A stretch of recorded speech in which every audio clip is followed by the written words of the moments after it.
Hello everyone, আসসালামু আলাইকুম। কেমন আছেন আপনারা সবাই? আশা করছি অনেক বেশি ভালো আছেন। আলহামদুলিল্লাহ আমিও ভালো আছি।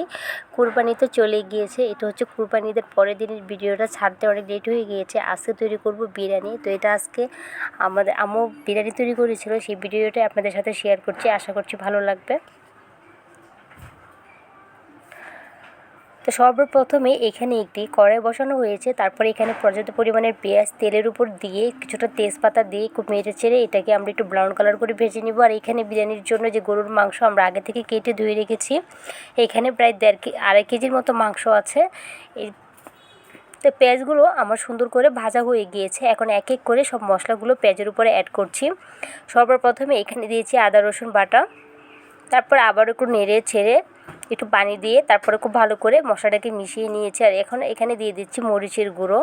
এখানে 2 টেবিল চামচের মতো মরিচের গুঁড়ো দিয়েছি। তারপরে আবারও খুব ভালো করে নেড়ে ছেড়ে যতক্ষণ পর্যন্ত তেল ভেসে উঠছে এই পর্যন্ত অপেক্ষা করে তারপরে সে মাংসগুলো দিয়ে দিয়েছি। আর উপর থেকে দেখতেই পাচ্ছেন অনেকগুলো পেঁয়াজও দিয়েছে। তারপরে দিয়ে দিয়েছি স্বাদের জন্য লবণ। তারপরে এখানে দিয়ে দেবো টক দই।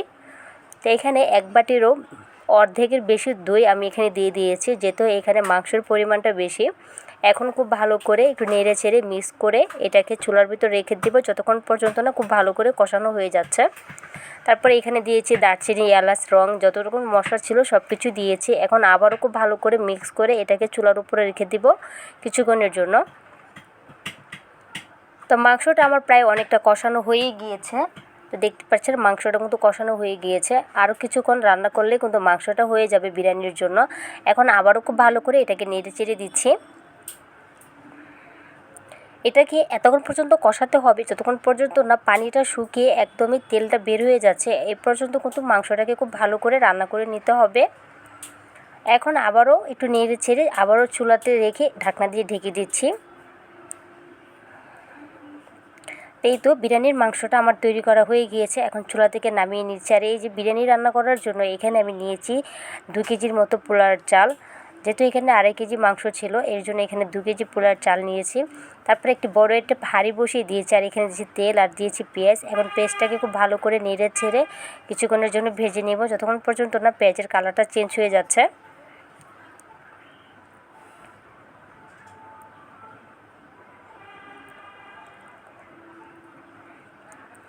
তো এই তো পেঁয়াজটা আমার অনেকটাই ভাজা হয়ে গিয়েছে, এর বেশি ভাজবো না।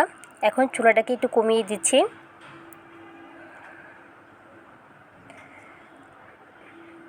তারপরে এই যে বিরিয়ানির যে মশলাগুলো কিনতে পাওয়া যায় এখান থেকে আমি 1 প্যাকেট মশলা দিয়ে দিয়েছি। এই প্যাকেটের ভিতরে সব কিছু দেওয়া থাকে, আমরা সবাই জানি। এখন মশলাটা দেওয়ার পরও আমি খুব ভালো করে একটু মিক্স করে নিচ্ছি।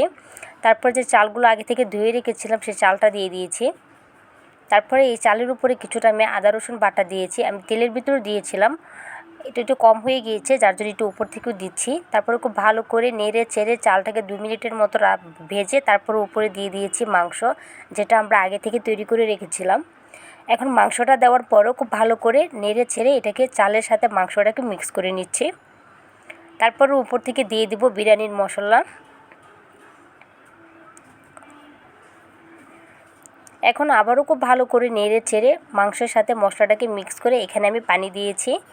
এখানে কিন্তু গরম পানিটা আমরা ব্যবহার করিনি, এখানে কিন্তু নর্মাল পানি আমি দিয়েছি। তারপরে দিয়ে দিচ্ছি এখানে 1/2 কেজির মতো দুধ আর দিয়েছি এখানে কাঁচামরিচ।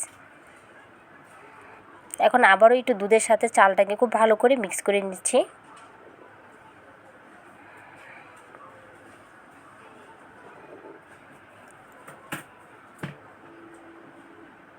তারপরে এখানে দিয়ে দেবো 2 মুখার মতো কেওড়া জল। কেওড়া জলটা দিলে বিরিয়ানির খুব সুন্দর একটি ফ্লেভার আসে আর খেতে অনেকটা ভালো লাগে। তা এর জন্য আমি এখানে কেওড়া জলটা ব্যবহার করছি।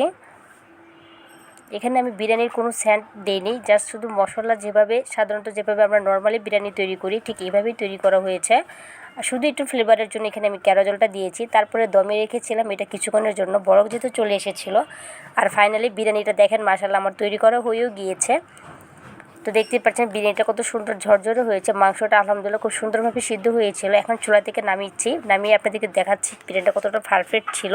তো যদি আজকে বিরিয়ানির ভিডিওটা দেখার পরে কারো কাছে ভালো লাগে প্লিজ চ্যানেলটাকে সাবস্ক্রাইব করে দিয়ে পাশেই থাকবেন। আমার বেল বাটনটা ক্লিক করে রাখবেন পরবর্তী নোটিফিকেশন সবার আগে পাওয়ার জন্য। তো দেখতেই পাচ্ছেন মাশাআল্লাহ দেখতে অনেকটা সুন্দর লাগছিল, ধার থেকে দেখলে আরও বেশি ভালো লাগতো। তো আজকের ভিডিওটি ছিল এই পর্যন্ত। সবাই অনেক বেশি ভালো থাকবেন, সুস্থ থাকবেন। দেখা হচ্ছে নতুন আরও একটি ভিডিওতে। আল্লাহ হাফিজ।